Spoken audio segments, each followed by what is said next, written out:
1.2, and I will ask officers from the Australian Renewable Energy Agency to come to the table. No.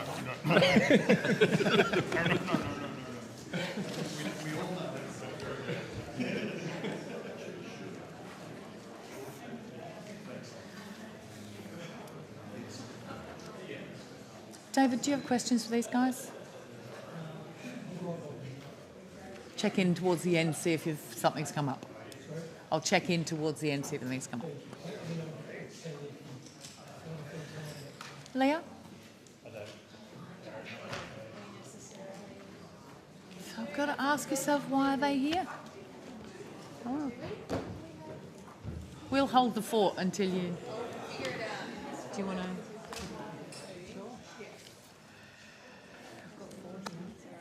Welcome, Mr. Miller. Thank you. Thank you very much for coming. Not that there's a huge amount of choice, of course, but, you know, thanks anyway. Would you care to make an opening statement? Senator, we've tabled an opening statement. I won't read it out today. But, we don't have it. You don't have it? OK, we'll send it over. OK. Do you want to maybe, given that you wrote one, you may have thought I think we can leave it. I think it's contextualise where you're at. Reasonably generic. OK. We can just Super. get straight into it. Thanks. All right. We'll go to Senator Dullman. Thank you. I wondered if you could start with perhaps giving us a bit of an overview of the benefits of the changes to the ARENA Act that were put in place at the end of last year. Sure, Senator.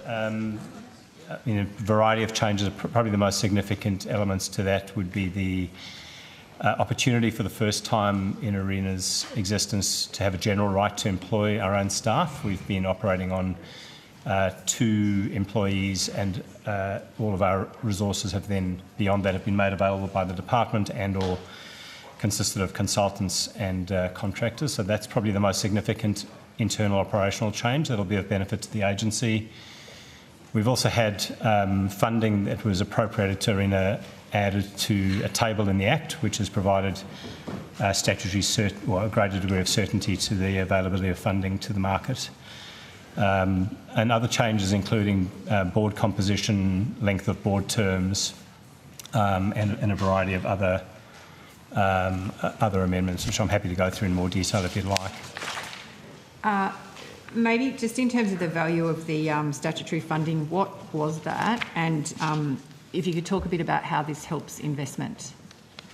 So I think it was in the order of $6.2 billion of funding in a table over a number of years that sets out the funding available for a variety of programs, including what's known as our baseline funding, which is essentially funding that can be applied by the board in accordance with its general funding strategy and investment plan from time to time.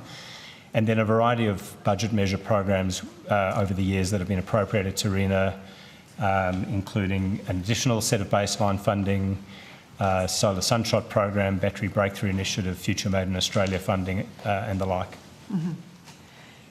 And you mentioned Solar Sunshot. Why, in particular, is it important to support the solar manufacturing supply chain? Can you talk a bit about that?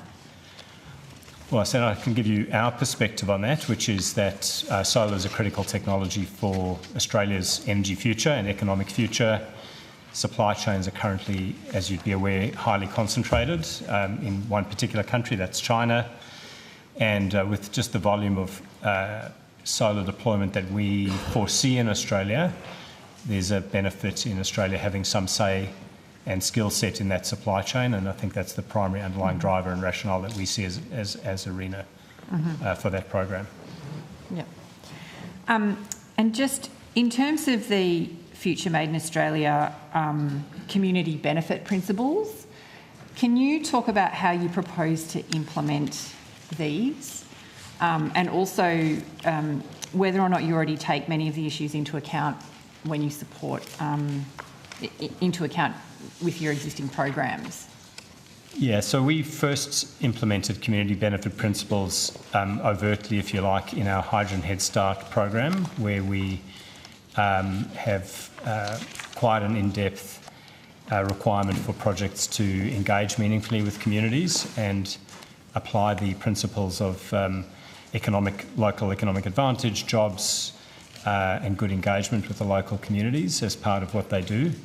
And those principles are now applied formally to the Future Made in Australia programs like Solar Sunshine, Battery Breakthrough Initiative and the like.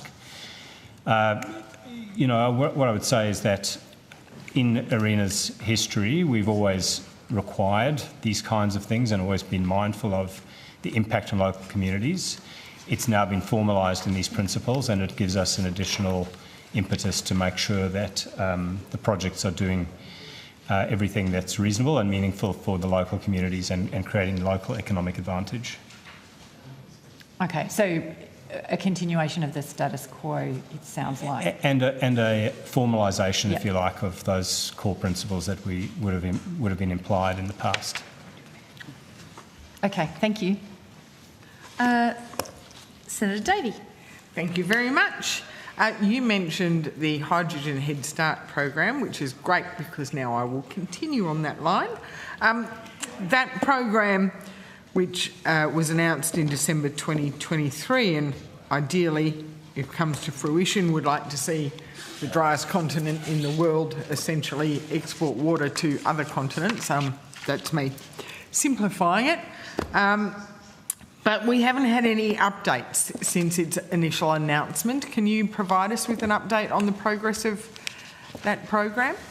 Senator, I think since the initial announcement there have been some updates. I think the most recent update, if you like, would have been the announcement of 6 projects that were taken to full application stage and have been assessed by ARENA's advisory panel, have been endorsed projects in that 6. Amongst those 6 have been endorsed by the board, and advice and approval has been provided, or advice to the minister. We are very, very close to announcing at least the first successful project under that round, and perhaps more than the first. But certain processes need to take place before we're in a position to announce the winner or winners publicly. So, of those 6 projects, however, 3 appear to have fallen over or are at least encountering very significant hurdles, such as there are reports that BP's Kwinana project has stood down workers. Origin appears to have pulled out of the Hunter Valley project. We've seen the Queensland government step away from the Central Queensland project, and just last week the South Australian government has taken the hydrogen funding from Whyalla to support the Whyalla Steelworks.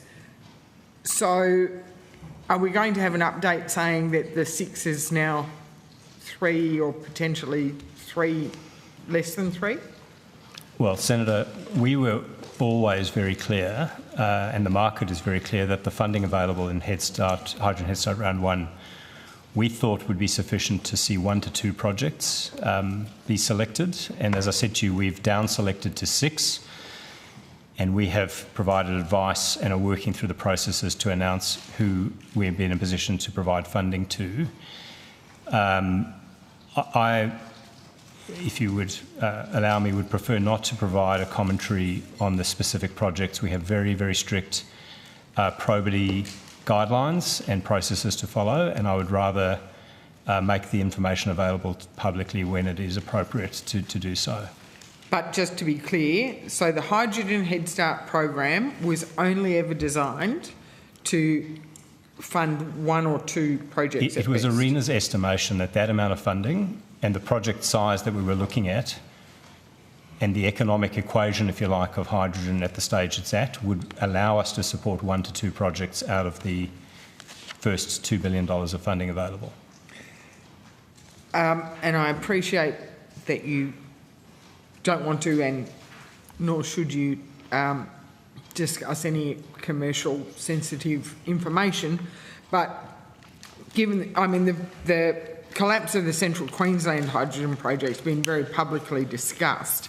So given that, in light of that, how does ARENA assess the current risk of the Hydrogen Head Start program and its ability to meet its original objectives? Senator, I remain confident that we'll meet the objectives of the program. That's not to say that hydrogen is easy. It's an extremely difficult technology to get going. It's taken a huge amount of effort from ARENA, the departments, DQ, the applicants who've come forward, but I'm very confident that the rationale for the program, as it was at the beginning, and the progress we made are well thought through and a solid foundation for the work that'll come following the announcements in the weeks and months ahead. So has ARENA had to adjust its strategy to support the remaining projects at all, or to encourage a sustainable long-term Australian hydrogen industry? Well, Senator, we're always re-evaluating the best way to move forward in any technology, and hydrogen is no different. We have strategy sessions that we run constantly inside the agency, that we run with the board, advice I provide to the Minister. But in terms of the Hydrogen Head Start program, the thought process behind it, I think it's extremely well thought through and is still the right course of action, and we haven't had to change strategy on that program at all. It is just taking time. So you're still looking forward to sending water from Australia elsewhere? Well, I don't know if it's sending water. It's certainly energy content, and that's what Australia can do best into the future, is manufacture energy and embed energy in products and have that available to other parts of the world that don't have the natural resources that we have, and that's the objective behind the program.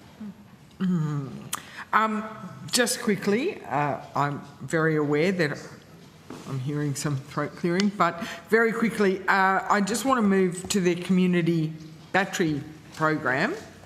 Can you just give us an update, given the scale of the community batteries initiative? How many batteries have been installed so far?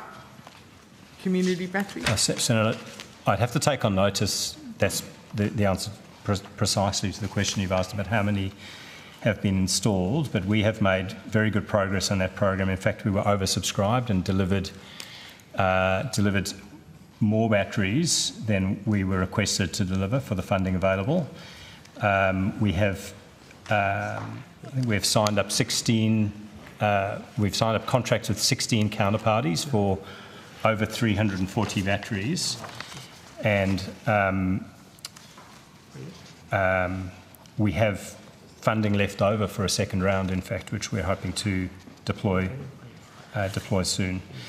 So we allocated $143 million to 370 batteries. I think our target was 342 batteries.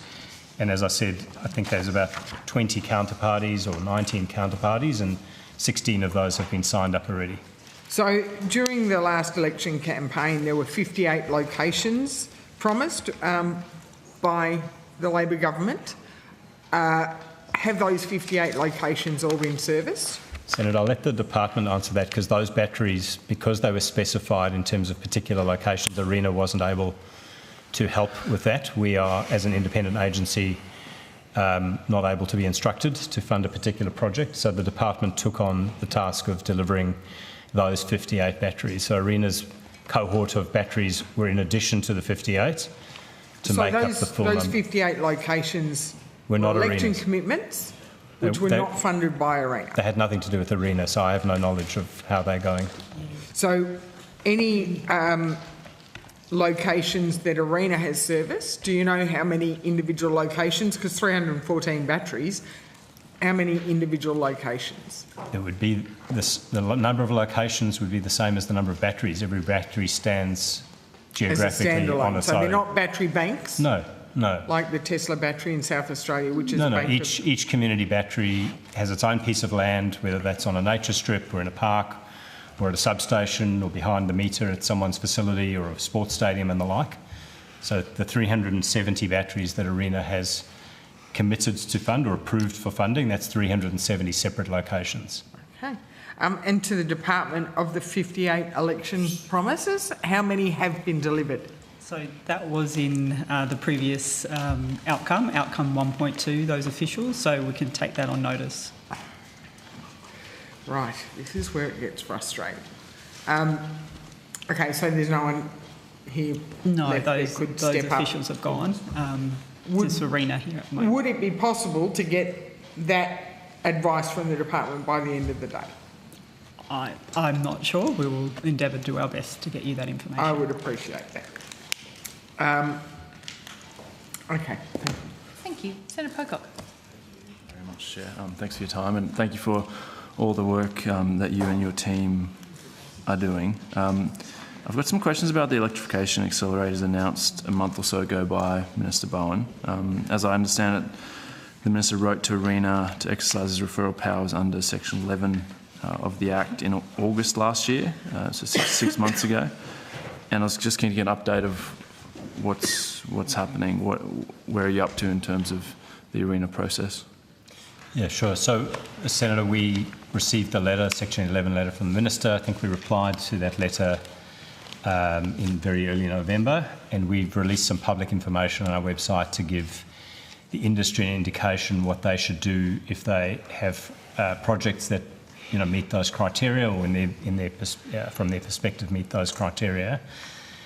And I believe we've had a number of direct approaches from the industry and the market, and my team who handle the distribution energy side of the business at ARENA have been in contact with those people to talk about the ARENA process and understand a bit more about those projects. And we're per our statement on our website, open to innovation, open to the principles that are put forward in that letter. I'd note that we also make the point that we have funded. The Minister asked us to seek to fund electrification projects like the 2515 project down in Thirroul in other states. So we note we've sort of got the one underway in New South Wales. We've got a very similar project underway in South Australia, so we're very keen to see similar projects come forward from other states and territories, so we can, in a sense, ensure we tick off every state and territory of Australia in a similar fashion. Thank you. Would it be possible to table a copy of that letter in response to the Minister? Is that a problem? I'm not sure. What do you think, Mr. Farris? Senator Pocock, Chris Farris, Chief Operating Officer. The Section 11 letters are, I'd say, sort of semi-public. We need to report them in our annual report. I might just take a short piece of advice, but no objection in principle. But if you could give me sort of half an hour to check that, that'd be appreciated. And just to confirm, it's a project in every state and territory that you're proceeding with? That was the request from the Minister, and that's what we're looking at doing. Yeah. And just, my team was looking at the funding opportunities section of your website, and the accelerators don't come up alongside the other opportunities. I was interested if there's a reason for this, and will they be put up on the website so community groups can see? Yeah, Senator. So the funding that we would make available to electrification projects falls under our baseline funding. So there's no specific budget program like we might find with Driving the Nation or microgrids program. So it's essentially the majority of our funding is through baseline funding, and then we have a specific program called Advancing Renewables program, which sets the guidelines that we would use to fund electrification projects. And then the key document that people have available to them, which is sets out our strategy in terms of electrification, is our investment plan, which talks specifically about the lens of demand flexibility in the distribution energy space. So really unless we have a specific program and a specific funding envelope that we put against it, we would ask people to review our investment plan and review the guidelines of the Advancing Renewables program, which tell people what kind of topics and how to apply for funding. So we're really open for business. We don't need a specific funding program, funding page like we do for some budget measures. And so how will community groups sort of understand what they need to do and go through the process, given this isn't their bread and butter? Yeah, well, like I said, we have been in contact with some already who've been calling and leaving submissions on our website. And my team has been engaging with them and giving them some guidance how to approach ARENA with projects. So that's underway. And so do you have it's good to hear, but do you have a team that can help community groups work through the process? Yeah. Yeah. Right. Okay, I guess that's good to hear.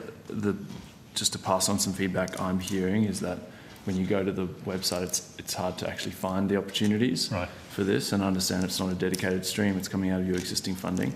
Yep. But I think it'd be good for groups to be I'll able take to a look to see see if there's there. something we can do to make it appear easier for people. Okay. Yeah. Well, thank you very much. Sure. Cheers. Thanks, Chair. Thank you. Senator Van. Thank you, Chair. Thank you, Mr Miller, for appearing with us again. Just some congratulations. Last week you released the National Roadmap for Bidirectional EV charging. An important piece of work, something I've been arguing for 4 or 5 years now, so it's nice to finally see some progress being made on that. Can you tell the committee about what are the next steps from here, and probably also touch on why is bidirectional charging, or V2G, so important both for our energy bills, our energy use and our emissions reduction? Well, thanks, Senator. I mean, like you and many others, we've long been intrigued by the opportunity for vehicles and the sizable batteries that essentially power those electric vehicles to be available to provide power to homes and through the home connection back out to the grid, to provide cost reductions for homeowners, to provide energy resilience in terms of system security support like frequency control, but also energy when the market needs it. We as Australians have a choice to make about how much we invest in home infrastructure, whether that's batteries or solar panels or energy efficiency. But vehicles have a distinct advantage that you're buying a vehicle for a transport end use and essentially might be getting a battery for free for your home use. The key issue that needed to be resolved is electrical and Australian standards to allow those batteries in vehicles to be connected, both technically and from a compliance perspective into the home, and another set of complexities around whether the energy is available to be exported from the home back out to the grid. And there has not been a national standardised approach to setting those standards and having essentially enough volume in the market for an overseas manufacturer looking at a small Australian market to make a choice whether to direct their product to Australia versus 16 different states and territories and different grids. And if you can imagine that the situation today where you have 16 different DNSPs and grid operators all setting different rules for vehicle to grid, it must be very difficult to get enough scale into any one of those to justify having your product certified for a particular market. So I think the bidirectional roadmap comes out with some strong recommendations that we should have a unified approach for Australia, and if we can do that, then we provide a weight of evidence, if you like, or a weight of a market to overseas manufacturers to make their vehicles and make their chargers available for this market, which has been lacking so far. Thank you, and I hope it's not just the foreign-made EV chargers that are getting a look in here. There's some very good Australian-made ones as well. One of the other things that is touched on in the roadmap, or looked at in the roadmap, is time pricing, time of day pricing of electricity. This has some enormous significance for the NEM, given the perverse supply-demand curves that we're seeing in the middle of the day at the moment. Can you talk about the need and what work's being done to try and change that time of day pricing in order to allow consumers to charge their car at work or at the shopping centre and then bring it home and discharge it to run their air conditioner or whatever they need to do when they get home at night? Senator, there's work being done, and others like AEMC and the AER and the various retailers and the networks are the primary people responsible for setting network tariffs and responding to the national energy rules. I would say, if I was to try and answer your question, I'd be doing as a layperson, not as ARENA, and I think that's not really the job for ARENA to try and help you with the answer to that question. No, yeah. Fair enough. Minister, you may or may not know, but is the Minister through the ECMC doing any work on trying to harmonise all this, and particularly with the distributors, given the sheer number of them, that people will be able to connect their electric vehicle to their home.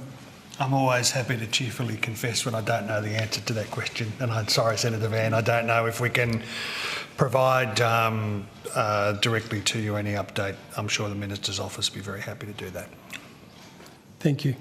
Thank you, Chair. Thank you. Morgan.